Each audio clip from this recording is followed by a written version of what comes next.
因为我们都知道这个陈志，他本身的所领导组建的这个诈骗集团，当初就是在缅甸被端窝的嘛，被端了以后逃到海外去。那他本身的诈骗的主要的受害者是中国人为多，所以对于大陆来讲是真正的苦主。那这个比特币这4000多亿的台币的比特币的这个钱是应该要归中国大陆所有嘛，然后来去对于受害者给予怎么样的补偿？怎么会被你美国人拿走呢？你美国人并不是主要的受害者真正的主要受害者是大陆人所以大陆跟美国在争的是这笔钱，你不能黑吃黑，这笔钱我们还有的账要算。好，接下来我们要来特别关心到，在这个诈骗案太子的风暴现在全面的扩张，而陈志这个时候喊冤，还聘请了最强在华府的这个华尔街的律师那么中国则是控美国害走了150亿美元的比特币，怎么一回事？今天一起来做解读。太子集团的这场风暴，今天带观众朋友特别关心到的是最新的进度，来自于美国的司法部已经正式起诉并且追捕陈志，并且扣押它的市值高达了150亿美元的比特币。财政部是这样说的，他说将太子集团已经把它列为是一个跨国的犯罪组织了，并且呢，他会针对它在全球146个实体跟个人来实施一个金融制裁。当然了，太子集团是立刻的正面的开战反击，公开呛美国司法部，他说呢，陈志并没有犯罪，美国你才是这个夺财抹黑。那么另外一方面，他也说呢，正式的要来挑战美国司法部的这个没收令。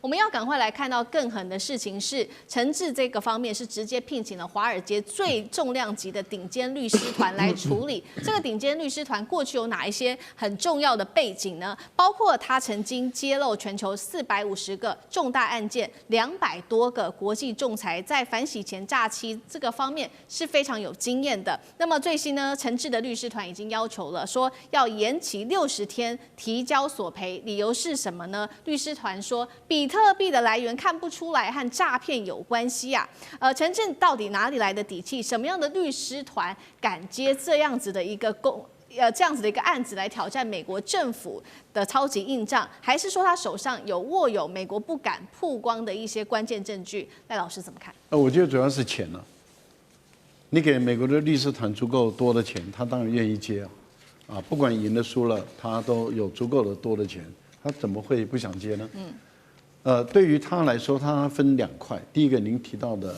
比特币这一块，比特币这一块如何证明它是赃款？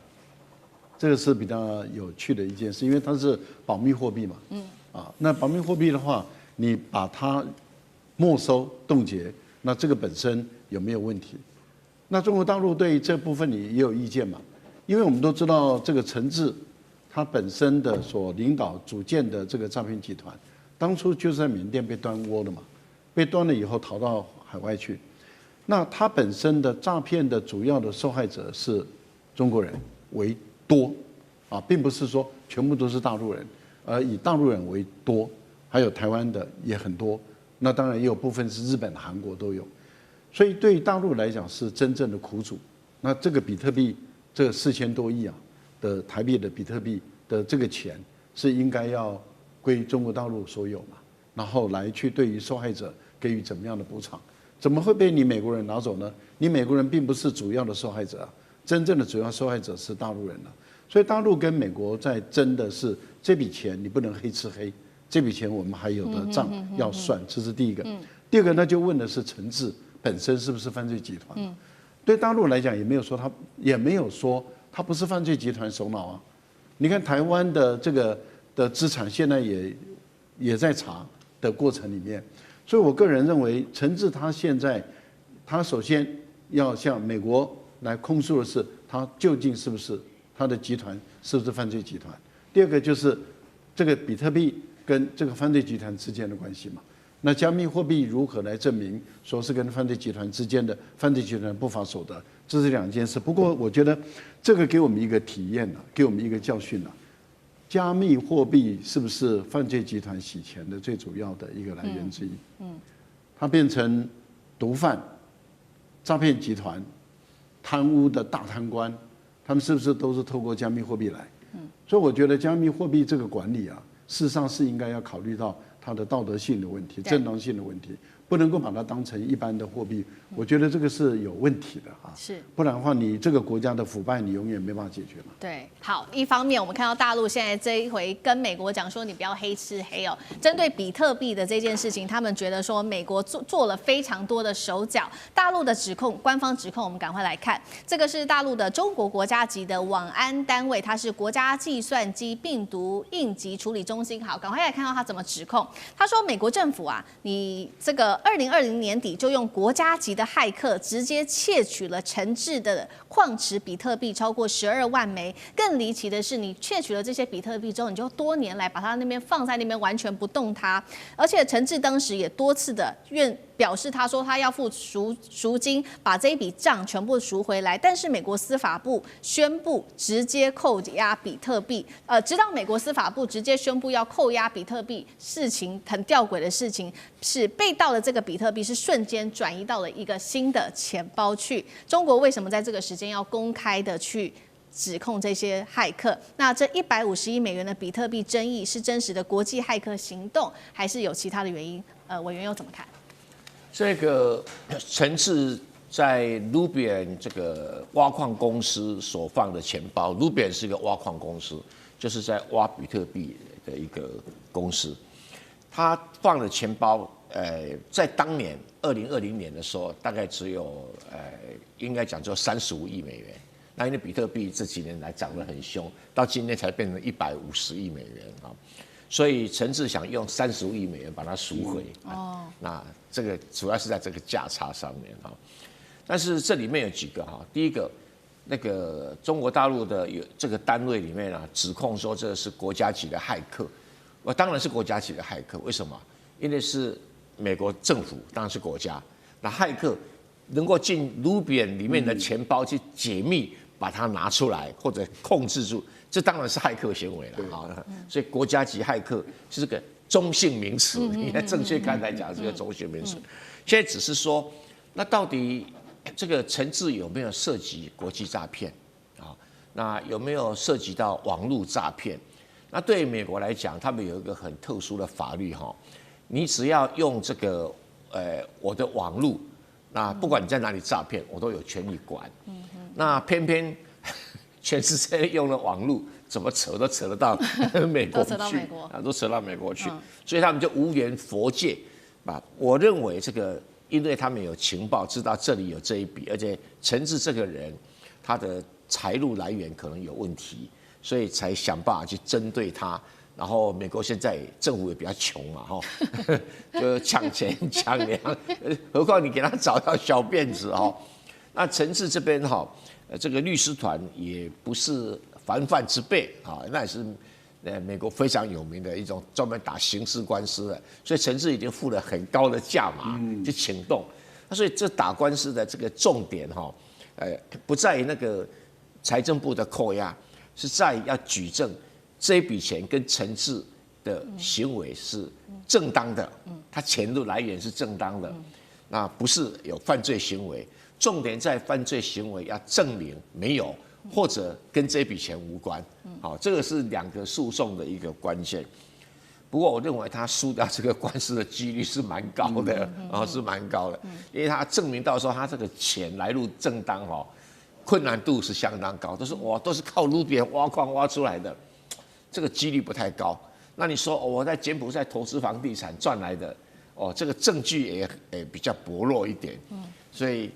这种官司在美国打起来是很费时啊，而且这个诉讼费用非常庞大，因为他光缴诉讼费就是一笔很大的钱这没关系啊，看他什么表现啊。那中国讲这些东西是意在言外，你这个用国家级骇客，前几天我的那种时钟，你才用国家级骇客来修理我西北大学的研究资料，你用骇客来修理我，是意在言外，先铺陈说你美国专门干这种事。好，所以我们看到本来只是这个陈志的这一起风暴，现在已经上升到中美的官方的等级了。另外一起风暴，我们要持续来关心，怎么会这么巧？因为另外一个是来自于泰国政府的警方宣布的，他说呢，这一位是这个 KK 园区的主谋，涉嫌线上赌博加人口贩卖的佘志江被正式的引渡回中国了。中国官方怎么指控他？3项，第一个，他说呢，佘志江你设立了239个非法网站；第二个，涉及巨大的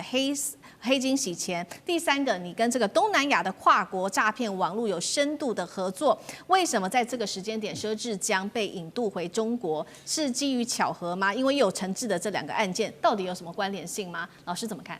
我觉得啊，在知识的浩瀚在资讯的知识浩瀚海洋里头，这个陈志的这个太子集团这个案子跟这个就 KK 园区这个案子基本上是在不同海域中游泳，他们的基本类型这个犯罪的样态也不太一样。但是呢，在为什么他能够从泰国被抓，而且引渡回中国大陆？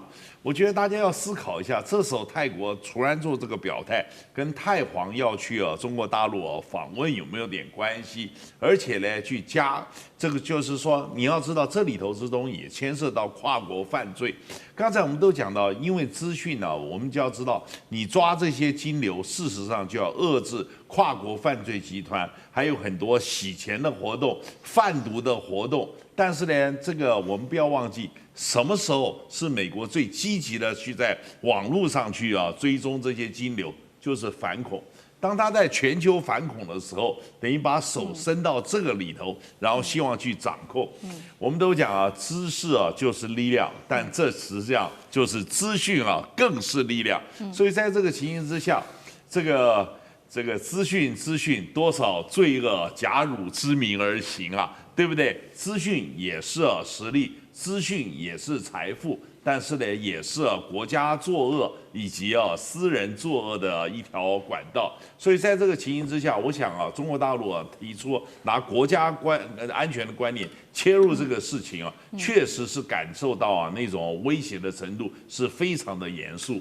接下来我们要特别关心到的是缅甸的诈骗，现在扫黑竟然变成了人口拍卖。等一下来关心的是诈骗工人一个人可以卖到7万美元。另外呢，本来以为说诈骗集团就集中在东南亚这边作乱而已，没有想到现在这个最大的帮凶竟然是直指在矽谷的办公室这些豪宅里面，包括了Meta 跟新链都有在帮忙，甚至获取许多的获利是来自于这一些诈骗集团另外，我们今天也会关心的是，柬埔寨太子集团现在横扫亚洲，它的势力已经越来越庞大，已经治不住了。今天都会一起的来做关心。好，我们上次聊到了这个缅甸军方不是突袭 KK 园区吗？结果数千人就逃到了不同的地方去四散，但是呢，这些人很多当中并没有因此获救。最新消息，他们被这些武装势力再利用。军方的这一些地方的军阀看准了机会，把这些失业的诈骗工一人卖7万美元，换算新台币大约是216万新台币。我们可以看到诈骗园区真的是春风吹又生。另外一头，我们现在看到，除了缅甸军方下手之外，美国、英国、台湾3国也联合一起打击的是这个柬埔寨的诈骗集团太子集团。刚刚讲了嘛，不止诈骗集团落在东南亚国家，包括在矽谷的豪华办公室里面。我们要来看到来自于路透社的最新消息揭露说 ，Meta 没有想到他也是帮凶吗？因为2024年他的收入大约10%。高达了160亿美元，竟然是来自于帮诈骗集团的活动刊登广告。如果用每日来做计算的话，等于他每一天帮诈骗集团出的广告高达了150亿则，这么多人看到了这一些诈骗广告那么 Meta 至少3年都没有能够有效阻止诈骗广告的泛滥，被指他们就是诈骗生态圈最大的帮凶。于是呢，我们要来看到现在美国的政府也开始把这个针对这些科技业做整治马斯克的 SpaceX 也被卷入了诈骗风暴里面，所以美国7月份他们就对 SpaceX 展开了一个调查行动，并且要求来这个执行长来做说明，说新店设备到底是如何流入诈骗园区里面的，甚至他们计划要传唤执行长马斯克来出庭做解释。另外，缅甸军方的突袭当中也查获了30套的星链卫星设备，黑市交易额竟然是高达了数十亿美元。好，节目一开始特别请教厉将军怎么看了？西方说要高喊的打诈行动，结果看起来金主怎么好像是自己，包括了科技巨头 Meta 或者是 SpaceX，Meta 是真的不知情吗？还是他们在也赚取获利呢？厉将军怎么看？我们看一下哈，光这个150亿则的这个诈骗广告要付多少钱？那这些钱是谁付的？当然是诈骗集团付的。问题是诈骗集团这些钱从哪里来？就是骗来的嘛。那后续来讲，有多少的受害者的血汗钱被这些诈骗集团所骗去？那你如果说是 Meta， 它可以替他登了150则的每一天每天就150亿则的广告。那试问一下，这是多大一笔丰厚的利润？对。那我认为说是以 Meta 这种科技公司来讲的话，难道你完全说是你不知情？我是绝对不相信的。由于现在来讲，很多 AI 技术可以比对嘛譬如说，如果说是你在这个脸书上面发布一则比较不堪的，或者是说有违反伦理的、有违反这个人道的这个讯息来讲的话，他立刻就把你停权了这我们都很清楚的一件事情，甚至于跟政治有关的，他也可以停权。那你怎么可能一天150亿则你完全不知道？所以我觉得 Meta 绝对是帮凶之一，那绝对是脱不了关系。那你说马斯克，你这个星链，你底下利用你的网络太空网络链接，难道你会不知道吗？如果说是这个诈骗集团，它所谓能够诈骗，就是不断的利用网络或利用讯息来欺骗你。那最根本之道就是将你网络断掉嘛。结果反而马斯克你去提供这种太空网络，去年来讲的话，因为打诈大概地面网络那时候泰国答应把它断掉，但是大家就推测这个诈骗集团会不会用这个 SpaceX 的星链的网络来用？那果不如其然这个马斯克居然提供这些诈骗这些网络。但是我特别要强调这次来讲的话，我认为说是缅甸这一次说是攻入所谓的这种 KK 园区，事实上也是做样子啦。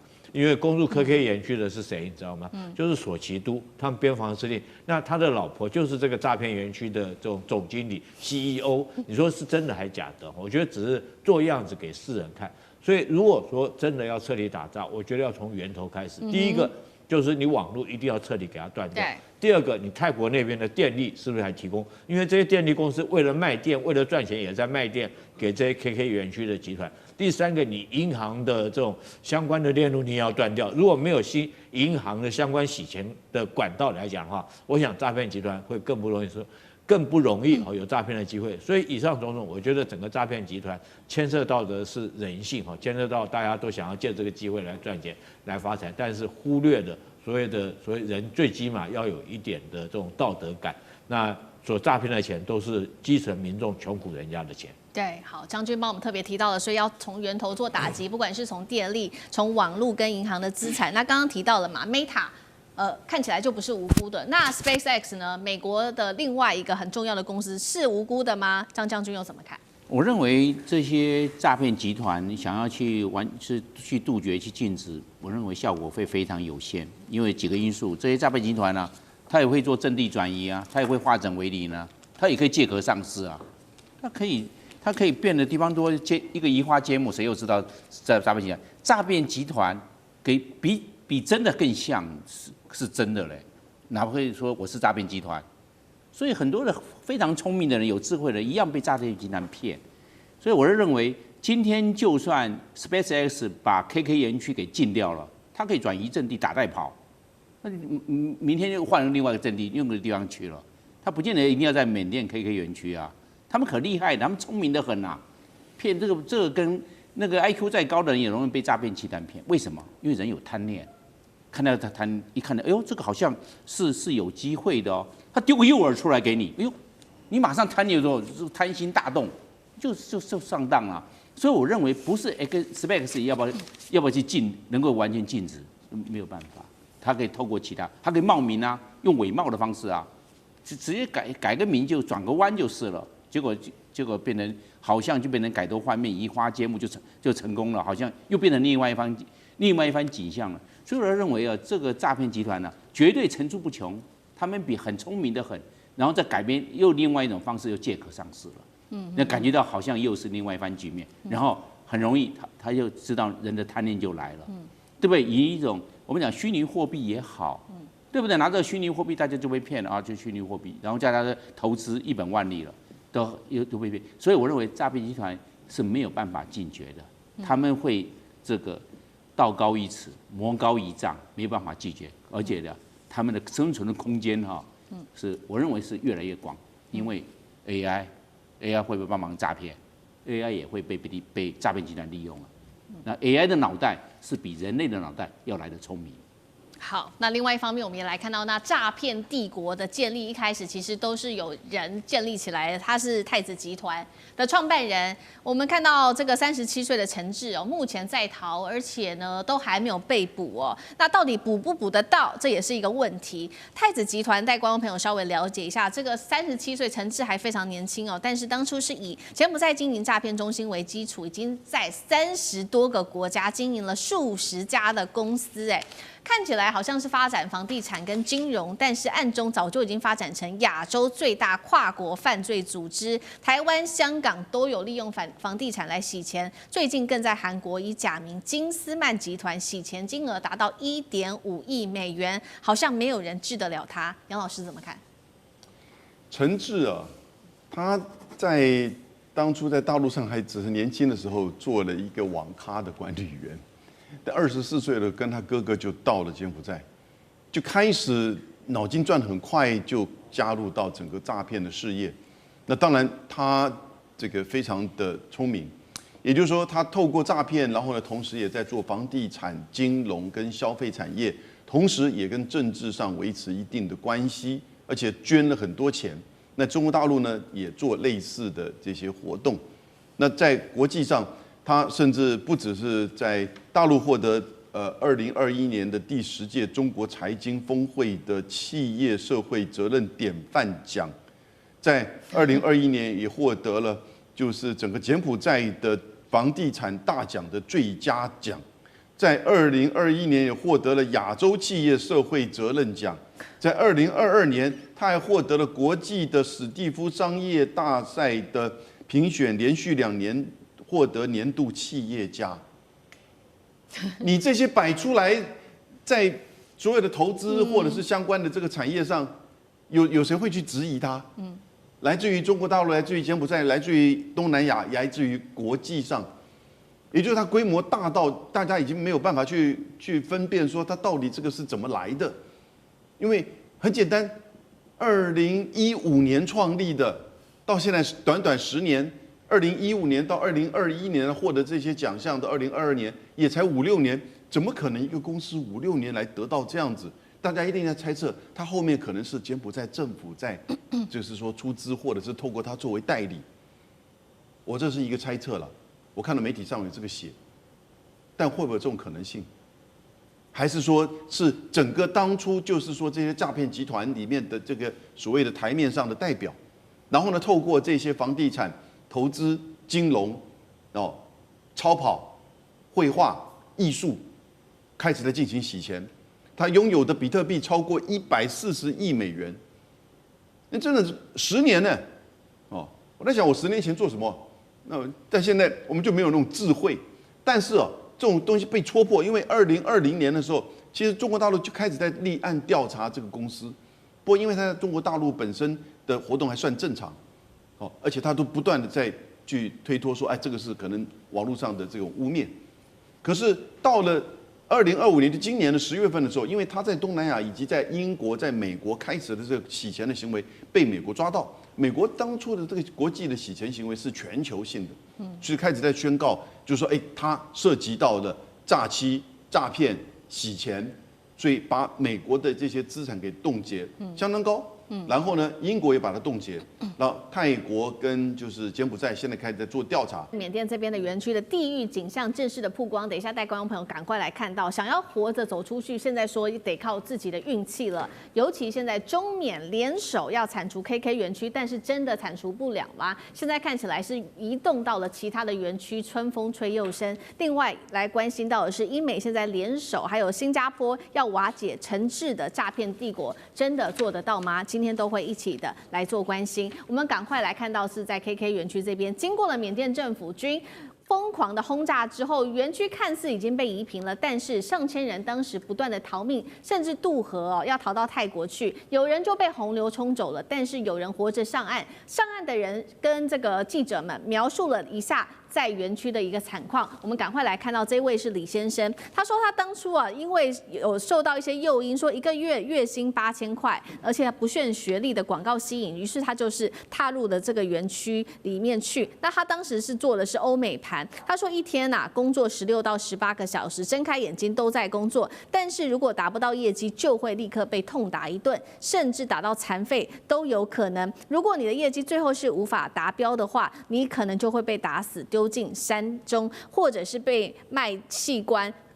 割器官卖到其他的地方去哦。那么李先生他最后还是被救回来了，但是这样子的例子非常的少。救援队就描述了，他说有很多的幸存者，他们幸存下来之后会跟他们描述说，这些诈骗园区他们的经纬度在哪里，可以去救剩下的这一些受害者。但是往往他们出动去救人的时候都已经太晚了，因为他们也描述说，园区几乎是每天都在搬家的，就像打游击队一样，今天在山谷，明天又在另外一个山谷，或后天就消失了。在哪里都得碰碰运气。怎么看？很多逃出去的人，逃出园区的人都曝光园区内的真实的景象，为什么还是有人宁可被冒着可能会被诈骗的风险，还是要去？是钱真的太好赚吗？干哥怎么看？对，如果说你真的能够成为他们的干部，也就是说非常懂得话术，可以去诈骗别人的话，那你真的可以赚到。我跟你讲哦，他那个奖金是很可怕的哦。如果说你今天暂时被骗了，但是你到了那个园区之后，你可以融入当地的文化，你可以融入，就是说我现在开始用话术来骗投资人的话，我告诉你，1个月人民币2、3万是跑不掉的，可以这么多。然后就实打实，如果说你今天做了很好的业绩的话，你可以抽成一件可以抽12%到15%，这是诈骗集团他们谋生的条件。我在力之所趋的情况之下，即使他用非法的方式把你给骗到这个园区里面来，你会不会被那个文化所融入？因为力之所向嘛。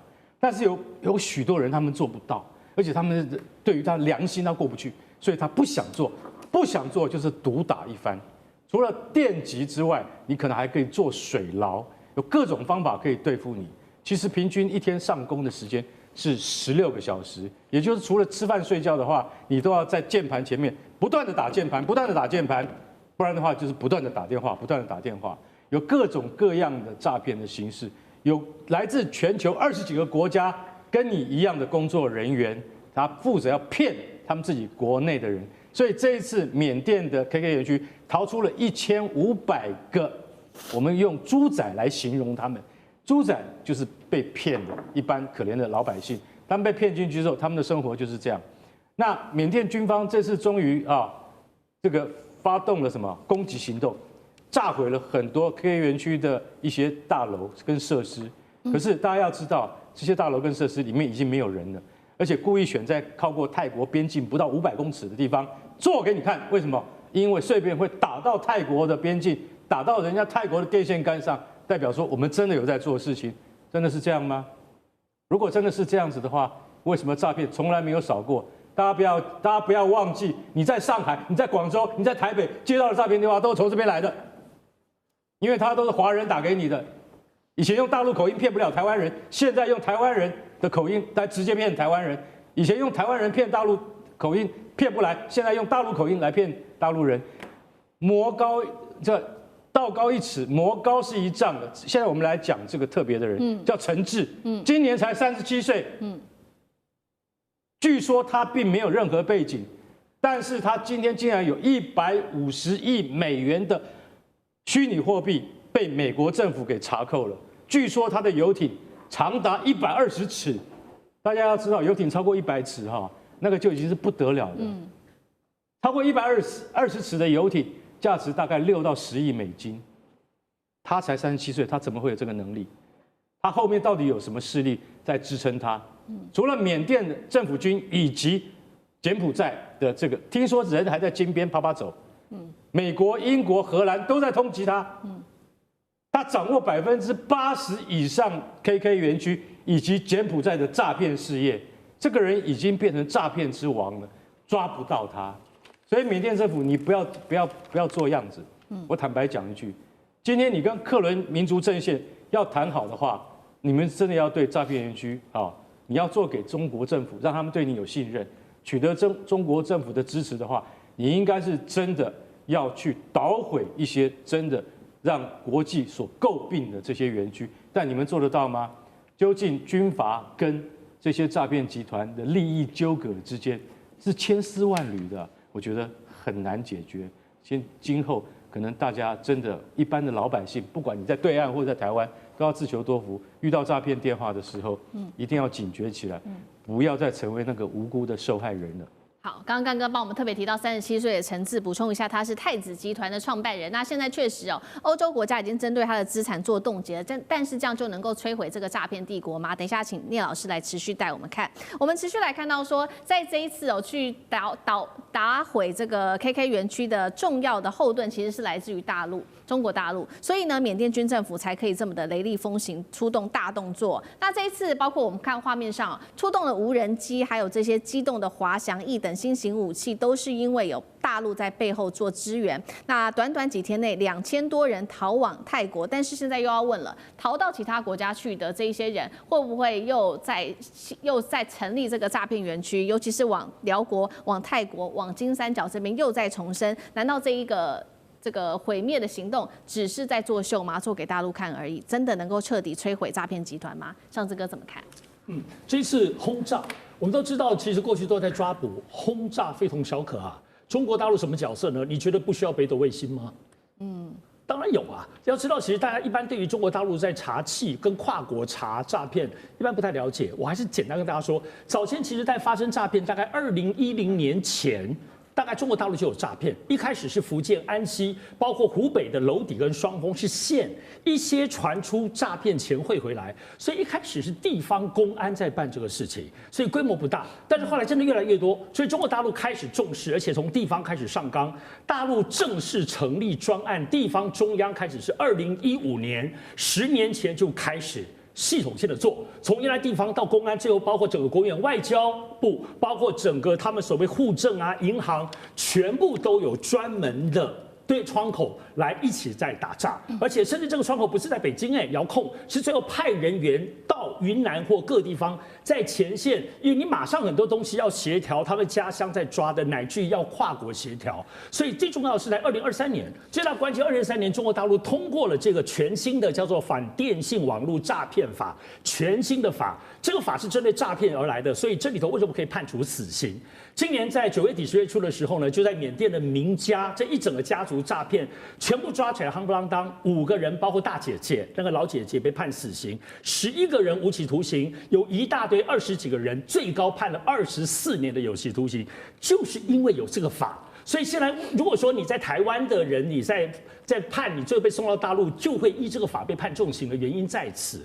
我要表达的部分，这次轰炸或所有查缉，大家不要觉得是局部的，中国大陆在局部跨国的合作已经长达10年了，只是说后面要真正到轰炸的手段，还是必须要由比如说当地政府、柬埔寨或缅甸来发动才可以。我觉得打诈这件事情，中国大陆已经有形成他们自己的一套的合作的做法，特别对东南亚这边部分也会给压力，后面应该会继续加大打诈的规模。好，这是来自于中国大陆的帮助，所以说这一次的行动看起来是非常的顺利的。但是刚刚讲了嘛，这个太子集团的陈志，他创办人，他其实是主要的这个主使者。那现在他的庞大帝国也摊在这个阳光之下，他受到英美的制裁哦。那么太子帝国的版图，带观众朋友稍微了解一下，横跨5洲，不管是从帛琉、香港、台北到伦敦、新加坡等等，除了拥有这些豪车、游艇、台北顶级豪宅、英美金融中心、伦敦办公大楼之外，还有刚刚干哥提到，美国他冻结他150亿美元的这个比特币的金额。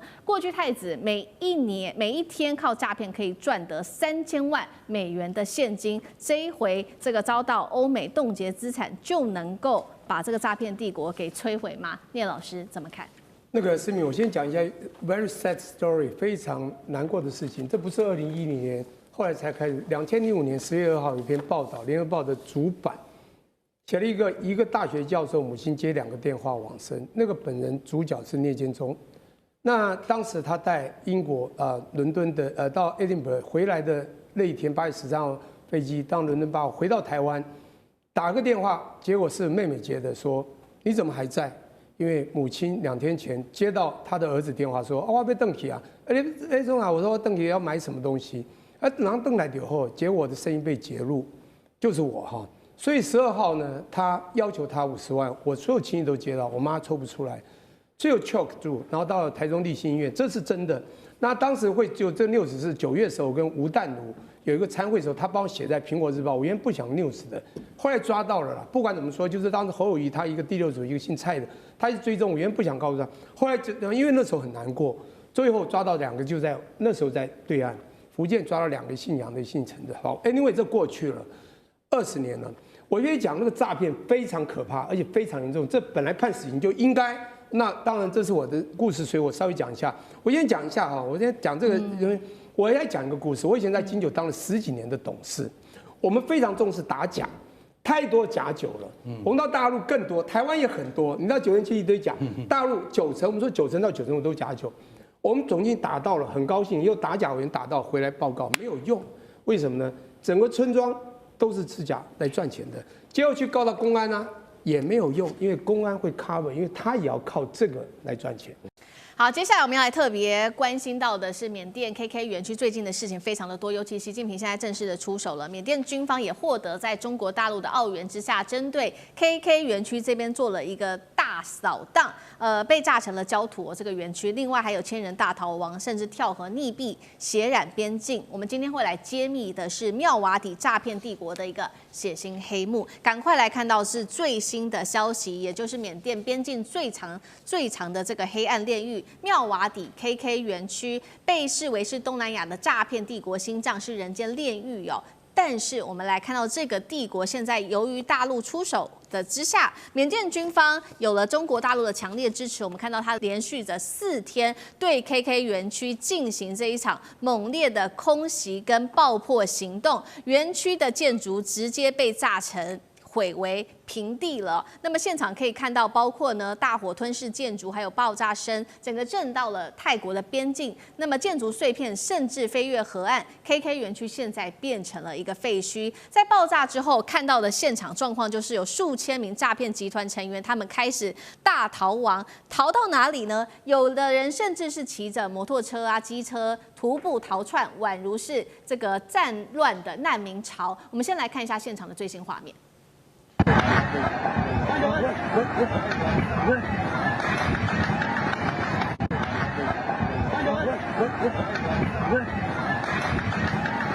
好，这个逃亡潮是在缅甸的军政府在做炸破之后发生的事情。那也有人是直接逃命跳进这个边界的河，叫做莫伊河，却再也没有上岸。就在这个莫伊河，上千人跳河哦，造成了溺毙失踪，更是血流成河。泰国这边做了一个正式的统计，在这一次的逃亡当中，有400多人是印度人，另外还有菲律宾跟中国人都被抓到了。干哥怎么看？为什么缅甸军方这一次突然间开战式的清剿？到底现场状况有多危急？要我说实话哈，缅甸军政府你最好做一次真的，不要用这种方式啊来进行无谓的人命牺牲。为什么？你用炮击是什么意思？你今天要对付的究竟是谁？你现在你的目标应该是克伦民族联盟嘛，对不对？因为妙瓦底园区的这些诈骗中心都是克伦民族联盟在支撑的嘛，都是军阀在这个就说保护他们。为什么？因为没有他们的话，你们的经济也弄不起来。这是我今天必须要说一句实在话，习主席你一定要支持到底，就是说对于妙瓦底的这些 KK 园区的这些诈骗园区，你一定要就说尽全力，因为中国的确。当然，在国际上面他们是不能够承认什么，可是真的中国军方是支持了缅甸军方来进行这次的扫荡。大家刚刚看到画面，其实在画面之前已经通知了泰国。我跟你讲，我现在要炮击我们这个泰缅边界的这个园区啊，然后请你们的村民注意。然后其实 KK 自己本身也知道，但他不知道缅甸军方是出手这么重。真的开炮了，而且用了什么？竟然我说句实在话，缅甸空军能不能载炸弹都是一个问题，因为他们没有这种飞机。结果这次真的载有一架飞机就载了2颗500磅的炸弹丢下来，所以大家看到那个画面吓一跳。为什么？因为他们空军很弱，结果他们今天空军真的载了炸弹了，那是老式的美国炸弹，真的丢到园区，不过人已经都撤光了，那开始逃亡，大家就很惊恐。结果有3个人在河里面溺毙。你现在看到这个东西，观察家直接讲，有30个 KK 园区，要不要通通都消灭？200名菲律宾人，快200名中国人，400多名印度人，这是你看到的账面。你知道总共有多少人？2000人，2000人来自21个国家，这21个国家代表他们要对自己的国家进行诈骗，所以逃命的有2000人。那你还有更多的人在里面，为什么？因为有一部分是划作安全区了，没有在军政府的剿灭范围之内。这一切都是为了26号到28号的东协高峰会所做的样板，所做的门面给大家看。我有做了，做给你们看。在中国的协助之下，还出动了无人机。无人机这一次中国最大的收获是在当地看到自己的无人机怎么样发挥升空攻击以及侦察的能力。这在下一次的战争之中会变成中国非常大的资产跟它的策略运用。我觉得这一部分这一方面，对于这次的突袭的来讲的话，可能中国是最有收获的。可以看到说，我们下次怎么样用无人机来进攻，对于大规模的这个范围的这个扫荡是有意义而有用处的。所以在这个底下，我真的很希望说 ，KK 园区。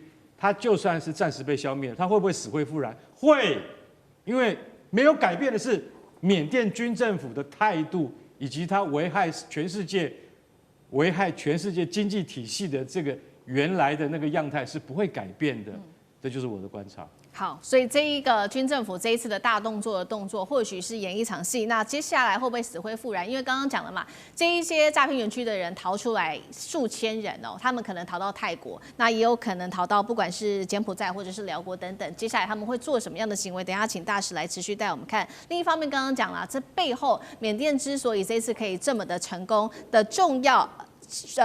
工程就是因为北京在后面出手，他们提供了包括了数千架的无人机进行侦查跟做打击。那当然了，中国的目的就是要保护来自于中国大陆的百姓，避免这些跨境犯罪的毒瘤。那刚刚也说了嘛，这个连炸弹都下去了，看得出来这一次大陆是出了一个重手。大使又怎么看？对，事实上中国大陆是下定决心要把这些境外的诈骗集团把它彻底消灭。因为是境外的，所以就比较困难一点。本来我们前2年都在谈那个果敢地区的4大家族那现在这个4大家族，我看最近不但老早全部绳之以法，而且全部在法院都已经判刑了都是死刑。什么沈家、什么明家、什么刘家这些第2代都判死刑了所以果敢地方就解决了。可是缅甸还有2块地方这 KK 园区只是还剩下2块中间的1块，另外还有就在金三角，听说也是一样。那为什么都在这样？这都是3不管。缅甸政府它的力量也到不了，然后呢，外面又有泰国，又有很多其他的国家在这边那这个妙瓦底，其实我去过，我现在想起来，我年轻的时候去过。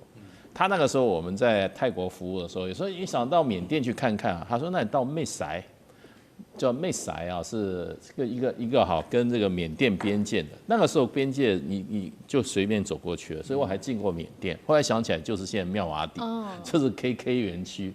那现在泰国政府事实上也已经跟这个 KK 园区把它划分了就是说划清界限。为什么泰国会有一点点瓜葛我觉得最主要克伦基本上在这边是主要民主，他是一个叛军，所以缅甸军队也进不进来。那它事实上的话，你知道泰国跟缅甸关系也不是那么和睦，传统以来就不和睦，所以就给了这个克伦族一个怎么样，一个生存的空间。那克伦族说实话本来应该是怎么样就是说勉强能够生存，可是这些各地的这种诈骗集团头子把它带来大批的裁员，所以克伦族变成他们的怎么讲，变成他们的这个怎么样守护神。可是问题，克伦也没有那个力量对付真正的缅甸的这个政府军，所以呢，克伦可能某种程度上也去找缅甸政府军做后台，所以这一个东西能够诈骗集团能够在缅甸这，你可以说它也是一种某种程度国营企业的一种分支啊，那就变成就跟英国人以前不是也干这种事，英国人以前种鸦片啊，对不对？跟这些国际到全世界贩毒国家干这种坏事的英国人就是所以这个历史上他也洗不清的。那你现在缅甸军方要凑点钱，那这些人日进斗金，大家都有钱。不过我觉得就是在中国大陆强大的压力下，缅甸政府也不得不采取一些行动啊。可是你不要忘记这些都是不断的串逃的。他今天跑到 KK 园，跑到这个妙瓦底，还有在金三角，还有一个地方也很严重的，叫柬埔寨了。柬埔寨这个，你看我们很多台湾的年轻人被骗到柬埔寨，弄不好就怎么样，连这个内脏都被人家取了，然后呢被打得遍体鳞伤。所以这个国家纵容的或者国家参与的这种国际犯罪事实上话不只是缅甸了那不过最近我觉得缅甸为什么压力比较大？因为我发觉美国也开始受害了。美国说他们调查一年有被骗，老百姓被骗了100亿美元。所以前一阵子就有个传言，就是说美国国会开会，然后叫什么？叫这个星链计划，马斯克星链计划切断他在 KK 园区的给予他们的这种星链的这种服务。因为今年年初的时候，因为中国大陆施压泰国已经对 KK 园区断水断电，尤其对于他们的这个网络给它切断了。那网络切断以后，它要靠什么？它要靠星链，就跟那个在乌克兰的那个乌军一样，没错，它没有 Internet，它就靠星链。对。那美国现在也切它的星链，那美国会切星链的话，美国事实上也会发觉他老百姓的受害者，所以呢，美国应该也出手了。那现在这些诈骗的这些中国大陆骗还不够，泰国本身也受害，日本也受害。韩国也受害，所以我觉得这些诈骗集团最后就自取灭亡了，它变成世界的公敌的时候，它就活不下去了。是以前在这个金三角早年的时候，这个吸鸦片是公开的，可是当各国受到这个海洛因的毒害以后，大家一起说海洛因要把它去掉的时候，海洛因就没有地方生存。那现在这种诈骗集团中国大陆受害，美国也受害，泰国也受害日本也受害，韩国也受害的情况之下，它的生存的空间就会越来越少。那么它从 KK 再窜逃到别的地方困难就越来越多了。是好，这个跨国的犯罪组织涉及到非常的多的国家，那当然了，背后也会有一些黑帮的势力。现在我们要来看到是这个华人在这背后当作黑帮的主导，他们透过的是虚拟货币的交易、人口贩卖，还有奴役劳工，形成了一个庞大的一个诈骗的犯罪集团。那从太子集团惩治，一直到帕劳诈团，到包括了崩牙居等等的势力，形成了现在在东南亚各个角落。尚志哥怎么看？我们现在看诈骗集团，传统以来它还是有一个这个土生土长的模式。在这个模式当中，黑帮的可能性最高，我想推论都可以推得到，历史上都是这样子。但它原始的长成是透过官商勾结。那官商勾结从原来小地方的，比如说小的军纪的这个茶器的勾结，到慢慢越扩越大。我想这个部分无论在柬埔寨，包括在缅甸都看得到，因为它最后越勾结到中央。为什么这样讲呢？坦白讲，你说真的。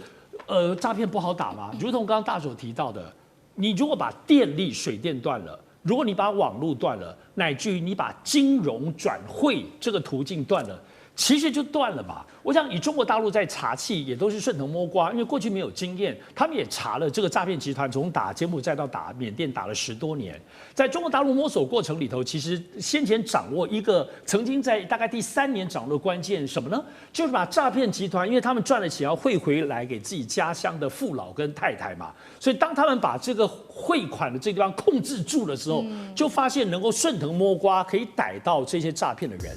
所以我们刚刚讲这3个途径，如果你要做，你说现在真的要来用轰炸的方式吗？轰炸真的就是表演啦。如果你存心要断掉这种网络，包括电力跟汇款，那我认为现在最大的关键真的是汇款。